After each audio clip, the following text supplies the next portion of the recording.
Hello বন্ধুরা, আজ তোমাদেরকে খোঁজ দিতে চলে এসেছি দারুণ এক পকেট ফ্রেন্ডলি কাবাবের স্টলের।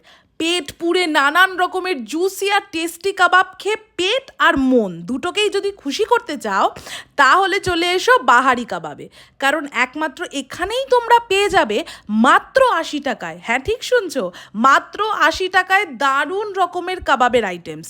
এখানে টোটাল 8 রকমের কাবাবের ভ্যারিয়েশনস ছাড়াও তোমরা পেয়ে যাবে চিকেন উইংস আর চিকেন ভাপা, তাও মাত্র 80 টাকায়। আমি প্রথমে ট্রাই করেছিলাম এখানকার লেমন টিক্কা কাবাব আর বাটার চিকেন কাবাব, যার সাইজ আর টেস্ট দুটোই ছিল 10-এ 10। লোভ সামলাতে না পেরে ট্রাই করেছিলাম আরেক প্লেট চিকেন উইংস, যেটা ছিল দারুণ স্পাইসি। তো বাহারি কাবাবে আসার জন্য তোমাদেরকে চলে আসতে হবে 49 দেশবন্ধু নগর, বাগুইহাটিতে। বাগুইহাটি লোকনাথ মন্দির যাওয়ার বাদিকে যে সার্ভিস রোড পড়ে, ওই সার্ভিস রোডের উপরেই রয়েছে বাহারি কাবাব। তো কাবাব লাভার্স, আমার এই নতুন কাবাব স্টোরের খোঁজ কেমন লাগলো কমেন্টসে জানাতে ভুলো না কিন্তু।